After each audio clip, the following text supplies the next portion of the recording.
궁즉통, 궁하면 통한다라는 그런 뜻인데요.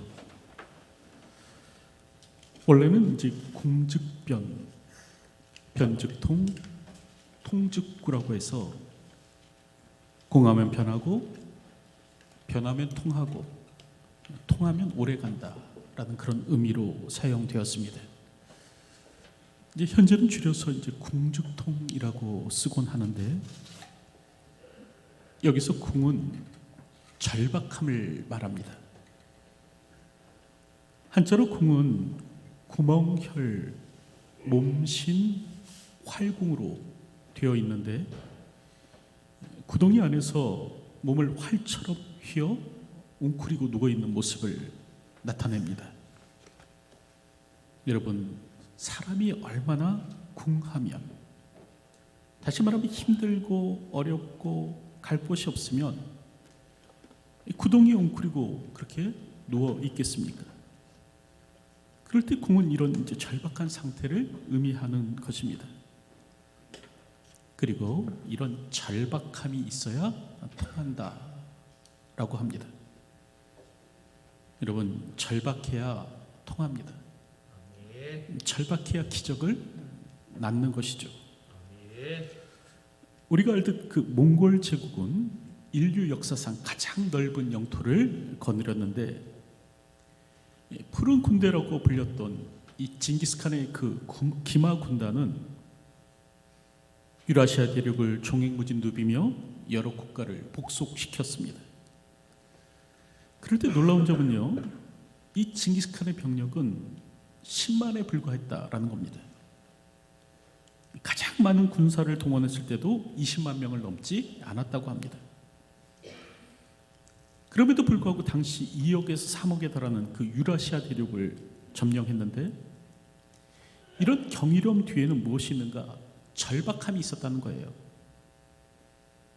징기스칸을 연구하는 사람들은 이 징기스칸의 삶을 되짚어 보면서 믿기 힘든 기적을 일군 원동력은 바로 절박함이 있었다, 그런 말을 합니다.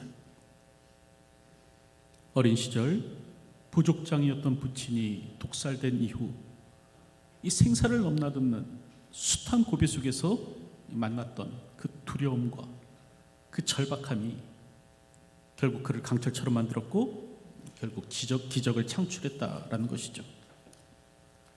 여러분, 절박함이 있어야 사실 기적을 낳습니다. 우리는 그런 것을 오늘 본문의 말씀을 통해서도 보게 되는데, 12절을 보면 예수께서 한 동네에 계실 때 온몸에 납병 들린 사람이 있어 예수를 보고 엎드려 고하여 이르되 라고 말씀하죠. 여기서 나병은 과거 문둥병이라고 불린 병입니다. 나균에 의해서 감염되는 그 질병으로 그 만성 전염성 질환이었습니다. 지금은 이제 한센병이라고 하는데, 그럴 때 과거 이 질병은 천형, 곧 하늘의 형벌로 여겨졌습니다. 특별히 이 병의 양성 환자는 전염성이 있어 격리 조치되었는데, 지금도 이제 소록도에 가면 그 수탄장이라는 곳이 남아 있습니다. 근심할 수, 탄식할 탄자를 쓰는데 근심하고 탄식하는 장소라는 뜻이죠. 그리고 이곳에서 나병 환자인 부모와 그의 어린 자식이 한 달에 한 번 만나는 일이 있었습니다. 부부가 나병에 걸리면요, 아무리 부모 자식 지간이어도 생리별을 해야 했습니다. 그리고 한 달에 한 번 1.5m 간격을 두고 서로 떨어져 눈으로만 서로의 안부를 확인할 수 있었습니다. 이때 부모들은 이제 자식들 걱정만 했고, 또 어린 자녀들은 어떻게든 부모 품에 한번 안겨보려고 애를 썼다고 하는데, 어쨌든 이처럼 이 사회적 격리가 일어나는 병이 무엇인가? 바로 이 납병입니다. 이는 성경 시대에도 그러했는데, 여러분, 민수기 2장 5절을 보면 모든 납병 환자와 유출증이 있는 자와 죽음으로 부정하게 된 자를 다 진영 밖으로 내보내되 남녀를 막론하고 다 진영 밖으로 내보내요. 그렇게 말씀하죠. 내보내라. 성경은 그렇게 말씀하고 있고, 또 레위기 13장 45절부터 46절을 보면 나병 환자는 옷을 찢고 머리를 풀며 윗 입술을 가리고 외치기를 부정하다 부정하다 할 것이요 병이 있는 날 동안은 늘 부정할 것이라. 그가 부정한즉 혼자 살되 진영 밖에서 살지니라 라고 합니다. 이처럼 유대 사회에서도 나병 환자는 격리 조치되었는데 서로 이들이 동네라도 지나치게 되면 입술을 가리고 부정하다 부정하다 외쳐야만 했습니다. 만약 그렇게 하지 않으면 어떻게 되는가? 돌에 맞게 되는 것이죠. 그런데 오늘 성경을 보면 이런 나병 환자가 사람 사이를 뚫고 예수님께 다가왔다는 겁니다. 그럴 때 이는 여러분 이 목숨 건 행동이죠. 그렇다고 한다면 이 나병 환자가 이렇게 한 까닭은 무엇인가? 바로 절박함입니다. 예수님을 만나지 않으면 안 된다는 그 절박함, 돌에 맞더라도 예수님을 뵈야겠다는 그 절박함, 그 절박함이 이 나병 환자에게 있었던 겁니다. 그럴 때 성경은 바로 이런 절박함, 어떻게든 예수님을 만나야 되겠다는 이 마음이 오늘 우리에게도 있어야 함을 말씀합니다. 여러분 히브리서 11장 6절을 보면 믿음이 없이는 하나님을 기쁘시게 하지 못하나니 하나님께 나아가는 자는 반드시 그가 계신 것과 또한 그가 자기를 찾는 자들에게 상 주시는 이심을 믿어야 할지니라. 또 예레미야서 29장 13절을 보면 너희가 온 마음으로 나를 구하면 나를 찾을 것이요 나를 만나리라. 또 잠언 8장 7절을 보면 나를 사랑하는 자들이 나의 사랑을 입으며 나를 간절히 찾는 자가 나를 만날 것이니라 말씀합니다. 이처럼 성경은 예수님을 찾는 자에게 무엇이 있어야 된다고 하시는가? 여러분 바로 믿음이고요. 이 믿음과 더불어서 간절함과 절박함이 있어야 한다라고 합니다. 그런데 문제는 오늘 우리의 신앙생활이 오래되면서 이런 절박함을 잃어간다라는 것이죠. 존 파이퍼가 그런 말을 했죠. 우리는 저녁 식사 때 무엇을 먹을까 기대하는 것만큼조차도 주님을 갈망하지 않는다.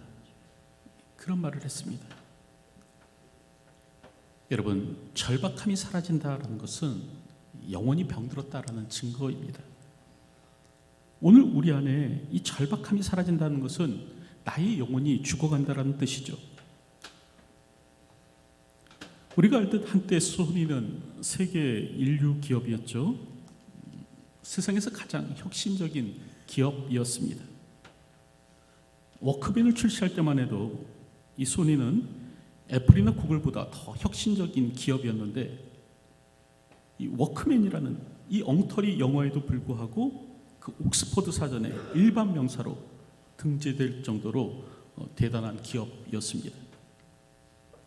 하지만 그런 회사가 지금은 수조 원의 적자를 기록하고 있다고 하는데요. 이제 한국 기업에 밀려서 지금 허우적거리고 있다는 겁니다. 왜 이렇게 된 것일까? 그것은 과거 성과에 안주하려는 마음이 조직 곳곳에 있었기 때문이다라는 겁니다. 이만하면 됐다. 기존 기술을 과신하고 새로운 시장 변화에 대처하지 못했다라는 겁니다. 그 결과 삼성과 LG에 밀리면서 그 명색에 치명적인 타격을 입게 되었는데 여러분 그래서 이건희 회장이 회사를 경영하면서 늘 강조한 것이 있었죠. 바로 절박함입니다. 절박함이 있어야 된다. 그래서 한 번은 그 임직원들을 모아놓고 에디콜 화형식과 같은 것도 하지 않았습니까?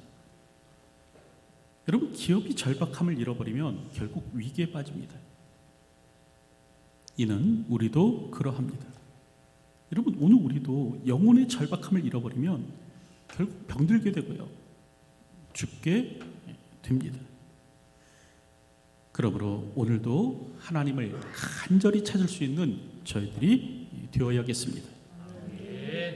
이 자리에서 주님을 만나지 못하면 난 돌아갈 수 없습니다라는 그 영혼의 절박함을 가지고 예배할 수 있는 저희가 되어야겠습니다. 오늘 성경을 보면 납병 환자는 죽어도 좋다라는 그 절박함을 가지고 주님을 찾죠. 그런 절박함이 오늘 우리 안에도 있어야 된다라는 겁니다. 그러면 주님은 우리를 만나 주실 것입니다.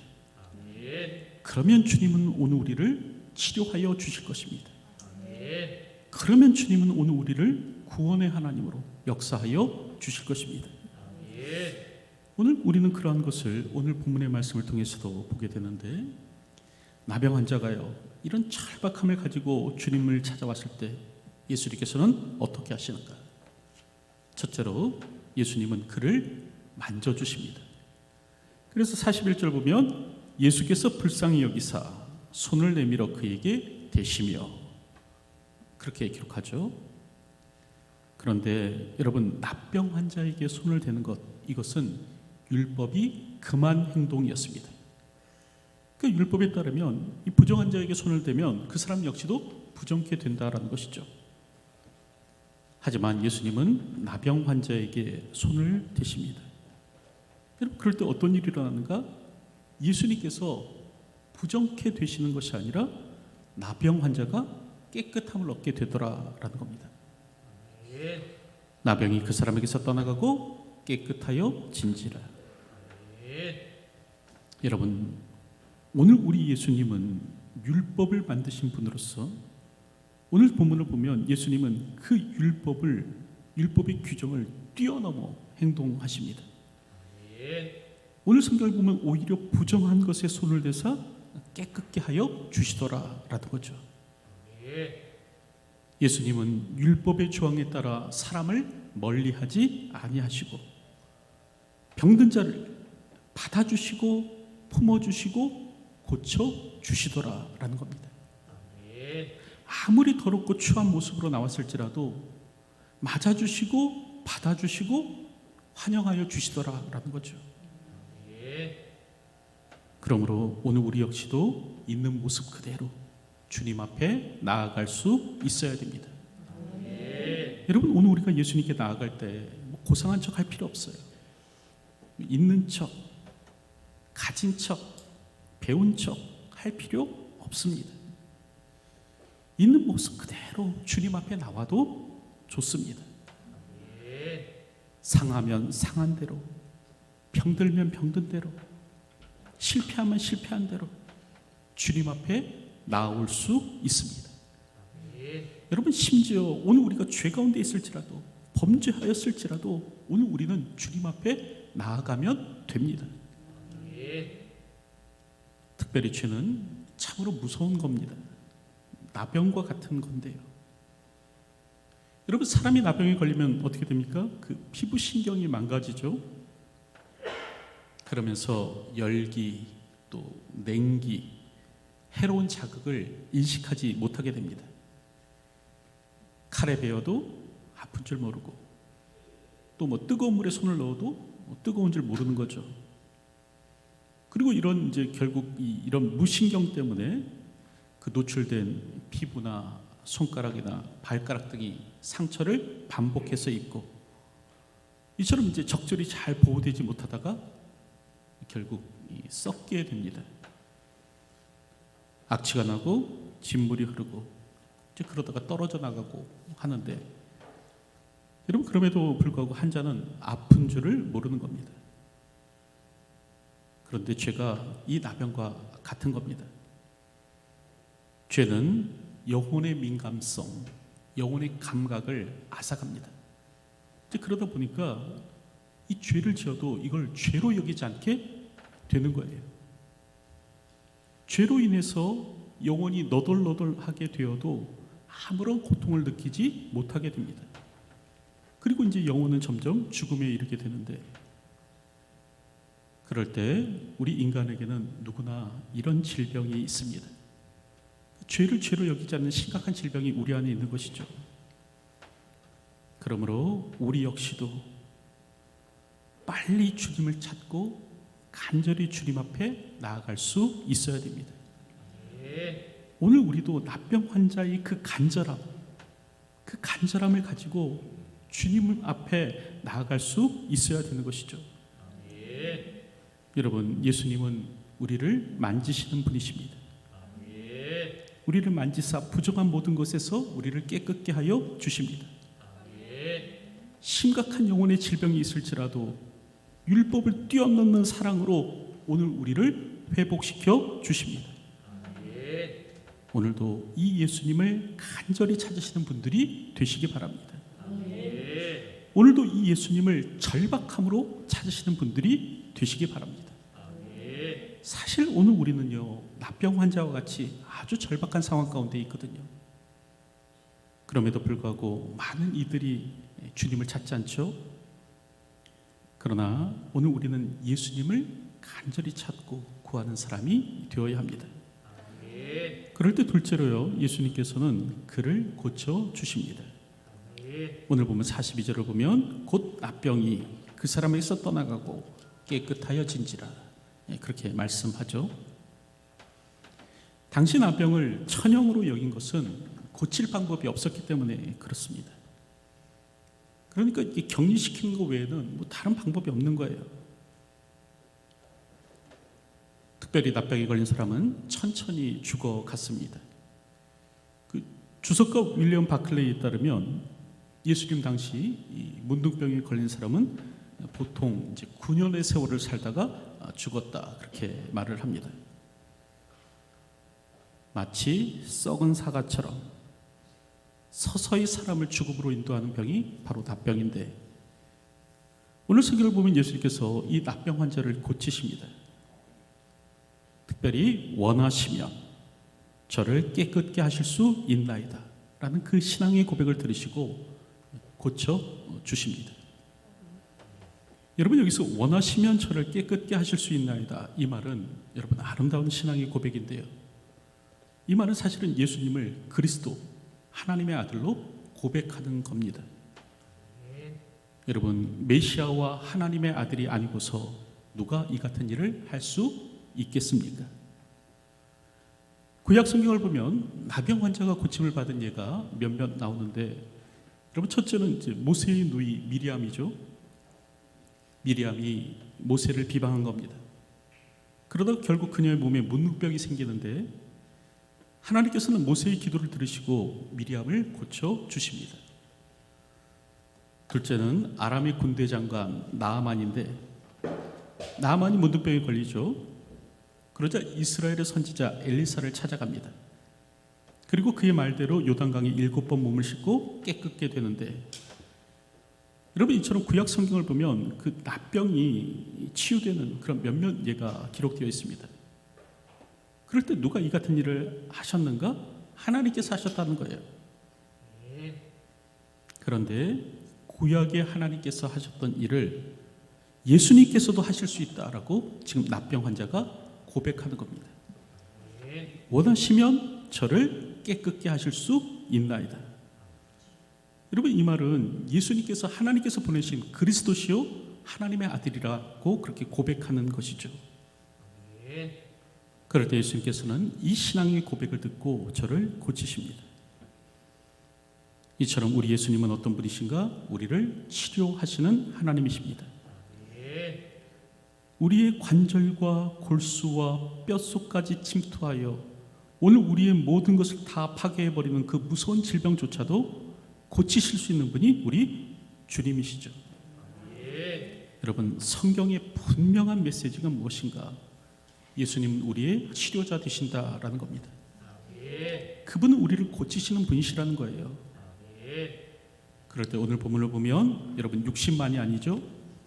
예수님께서는 나병 환자에게 친히 손을 대어 주심으로 그의 상처받은 마음까지도 고쳐 주십니다. 그렇다고 한다면 이제 오늘 우리 안에 아픔, 고통 이런 것들이 있다고 한다면 우리는 절망하지 않고 예수님께 나아가야 합니다. 그리고 그분이 나를 만지시도록 기도해야 하죠.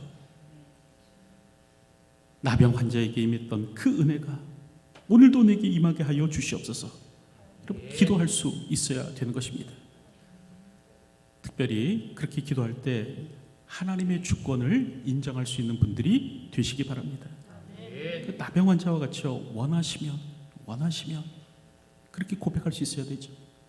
다시 말하면 무슨 말이냐면, 살려도 주를 위해 살리시고 죽어도 주를 위해 죽게 하옵소서. 여러분, 그렇게 고백할 수 있어야 된다라는 것입니다. 오늘도 이와 같은 믿음으로 이 땅을 살아갈 수 있는 저와 여러분들이 되었으면 합니다. 이제 말씀을 맺도록 하겠는데, 여러분, 우리 예수님은 어떤 분이신가? 우리를 만지시는 분이십니다. 고치시는 분이시죠. 우리의 상한 육신, 또 오늘 우리의 상한 마음을 고쳐주시는 분이 우리 하나님이십니다. 그럴 때 오늘 우리가 해야 될 일이 무엇인가? 절박함을 가지고, 이 나병 환자에게 있었던 그 절박함을 가지고 주님을 찾을 수 있어야 됩니다. 오늘 본문에서와 같이 절박함이 기적을 만듭니다. 우리의 영혼과 육신을 회복하실 그 주님을 간절한 마음으로 찾을 수 있는 저희가 되어야 하는 것이죠. 오늘도 간절함을 잃어버리고 신앙생활하지 않는 저희들이 되었으면 합니다. 다시 말하면 간절함으로 주님을 찾는 분들이 되시기 바랍니다. 그럴 때 여러분의 삶 가운데 하나님의 놀라운 은혜가 임할 줄로 믿습니다. 오늘도 이런 삶을 살아갈 수 있는 저와 여러분들이 되시기를 주님의 이름으로 축원드립니다. 기도하겠습니다. 오늘도 저희의 영혼에 절박함이 있게 하여 주시기를 소원합니다. 간절함으로 하나님을 찾을 수 있는 저희들이 되게 하여 주시옵소서. 타성에 젖어 신앙생활하지 않도록 주님 도와주시고, 나병 환자가 생명을 걸고 주님을 찾았던 것처럼 동일한 모습으로 주님을 찾고 구할 수 있는 저희의 삶이 될 수 있도록 도와주시옵소서. 절박함으로 찾는 자에게 주님께서 베풀어 주셨던 은혜와 치유가 있음을 우리가 기억하오니, 오늘도 간절히 하나님을 찾을 때 하나님의 놀라운 은혜를 입는 저희의 삶이 될 수 있도록 인도하여 주시옵소서. 주님 없이는 살아갈 수 없는 인생임을 오늘도 고백하오니, 하나님 오늘도 우리와 함께하여 주시사 나병 환자에게 베푸셨던 그 은혜를 오늘도 우리의 삶 가운데 베풀어 주시옵소서. 오늘도 주님 없이는 살아갈 수 없음을 고백하오니 하나님 우리와 함께하여 주시옵소서. 예수님의 이름으로 기도하옵나이다. 아멘.